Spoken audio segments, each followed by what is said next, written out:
MUDA site ಹಂಚಿಕೆಯಲ್ಲಿ ಅಕ್ರಮ ಆರೋಪಕ್ಕೆ ಸಂಬಂಧಪಟ್ಟಂತೆ ಸಿಎಂ ಅವರ ತಪ್ಪಿಲ್ಲ ಅಂತ ಪೊನ್ನಣ್ಣ ಹೇಳ್ತಾ ಇದ್ದಾರೆ. ಇದರಲ್ಲಿ ಮುಖ್ಯಮಂತ್ರಿಗಳದ್ದೇನೂ ತಪ್ಪಿಲ್ಲ ಅಂತ ಹೇಳಿ ಪೊನ್ನಣ್ಣ ಮಾತಾಡಿದ್ದಾರೆ. ಬಿಜೆಪಿ ಅವಧಿಯಲ್ಲೇ ಆಗಿರತಕ್ಕಂಥ ಹಗರಣ ಇದು ಅಂತ ಗುಂಡೂರಾವ್ ಕಿಡಿಕಾರಿದ್ದಾರೆ. ಇದರಲ್ಲಿ ಸಿದ್ದರಾಮಯ್ಯ ಅವರ ಅವಧಿಯಲ್ಲಿ ಏನೂ ಆಗಿಲ್ವಲ್ಲಪ್ಪ, ಬಿಜೆಪಿಯವರು ಅಧಿಕಾರದಲ್ಲಿದ್ದಾಗಲೇ ಇದು ಮಾಡಿರೋದು. ಭೂ ಸ್ವಾಧೀನ ಆಗದ ಜಾಗದಲ್ಲೇ ಲೇಔಟನ್ನು ಕಟ್ಟಿಬಿಟ್ಟಿದ್ದಾರೆ ಇವರು. ಭೂಮಿಯನ್ನು ವಶಪಡಿಸ್ಕೊಂಡು ಲೇಔಟ್ ಮಾಡಬೇಕಲ್ವೇ? ಭೂಮಿ ವಶಪಡಿಸ್ಕೊಂಡಿಲ್ಲ, ಅಲ್ಲಿ ಹೋಗಿ ಲೇಔಟ್ ಮಾಡಿದ್ದಾರೆ ಇವರು. ಬಿಜೆಪಿ ಸರ್ಕಾರದ ಅವಧಿಯಲ್ಲಿಯೇ ಭೂಮಿ ಸ್ವಾಧೀನಪಡಿಸಿಕೊಳ್ಳದೆ ಲೇಔಟ್ ಮಾಡಿರ್ತಕ್ಕಂಥ ಹಗರಣ ಇದು. ಮುಖ್ಯಮಂತ್ರಿ ಆದ ತಕ್ಷಣ ಅವ್ರ ಜಾಗ ಬಿಟ್ಕೊಡ್ಬೇಕಾ? ಹಾಗಾದರೆ ಮುಖ್ಯಮಂತ್ರಿ ಆದರೂ ನಿಮ್ಮ ಜಾಗ ಅತಿಕ್ರಮಣ ಮಾಡ್ಕೊಂಡಿದ್ರೆ ಬಿಟ್ಕೊಟ್ಬಿಡ್ತೀರಾ ನೀವು? ನಿಮ್ಮ ಜಾಗ ಯಾರಾದರೂ ಅತಿಕ್ರಮಣ ಮಾಡಿದ್ರೆ ಬಿಡ್ತೀರಾ? ಬಿ ಜೆ ಪಿಯವರ ಕಥೆಗಳನ್ನು ತೆಗೆದ್ರೆ ಎಲ್ಲ ಅರ್ಥ ಆಚೆ ಬರುತ್ತೆ. ಇವಾಗ ಅವರ ಅವಧಿಯಲ್ಲೇ ಎಲ್ಲ ಆಗಿರೋದು ಇದೀಗ ಇದು ಇವ್ರ ಮೇಲೆ ಹೇಳ್ತಾ ಇದ್ದಾರೆ ಅಂತ ಪೊನ್ನಣ್ಣ ಮಾತಾಡಿರೋದು. ಮುಖ್ಯಮಂತ್ರಿ ಅದಕ್ಕೆ ನೆನ್ನೆ ಹೇಳಿದ್ದಾರೆ. ಬಹುಶಃ ನೆನ್ನೆ ನಮ್ಮ ಪೊನ್ನಣ್ಣ ಅವರು ಕೂಡ ಸ್ಪಷ್ಟವಾಗಿ ಹೇಳಿದ್ದಾರೆ.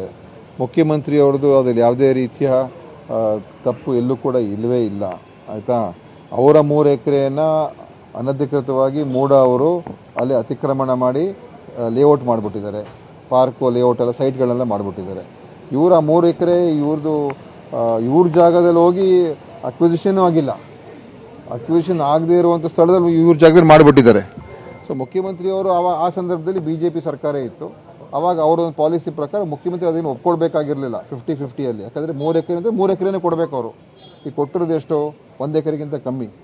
ಅದರಿಂದ ಅದು ಅವ್ರ ಸರ್ಕಾರ ಇದ್ದಾಗ ಆಗಿರುವಂಥದ್ದು. ಈಗ ಮುಖ್ಯಮಂತ್ರಿ ನಿನ್ನೆ ಹೇಳಿದಾರಲ್ಲ, ಸ್ಪಷ್ಟವಾಗಿ ಹೇಳಿದಾರಲ್ಲ, ಆಯಿತು ನನಗೆ ಇದು ಬೇರೆ ಪರಿಹಾರ ಕೊಡಿ. ಮುಖ್ಯಮಂತ್ರಿ ಆಗಿದ ತಕ್ಷಣ ಜಾಗ ಬಿಟ್ಕೊಡ್ಬಿಡ್ಬೇಕು ಅವರು. ಈಗ ನಿಮ್ಮ ಜಾಗ ಯಾರಾದ್ರೂ ಬಂದು ಅತಿಕ್ರಮಣ ಮಾಡಿದ್ರೆ ನೀವು ಹಾಗೆ ಬಿಟ್ಬಿಡ್ತೀರಾ? ಬಿಡೋದಿಲ್ಲ. ಅದು ಅವರ ಶ್ರೀಮತಿಯವರ ಜಾಗ.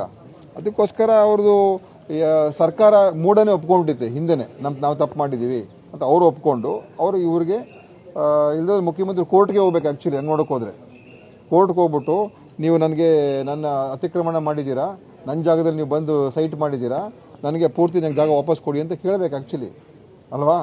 ಆದರೂ ಅವ್ರು ಒಪ್ಕೊಂಡಿದ್ರು ಹೋದ್ಸಲ. ಏನೇ ಮುಂದೆ ಏನು ತೀರ್ಮಾನ ಮಾಡ್ತಾರೆ ಅವ್ರು ಮಾಡ್ತಾರೆ. ಅದರಲ್ಲಿ ಭ್ರಷ್ಟಾಚಾರ ಎಲ್ಲಿ ಬರ್ತದೆ? ಪ್ರಶ್ನೆನೇ ಇಲ್ಲ.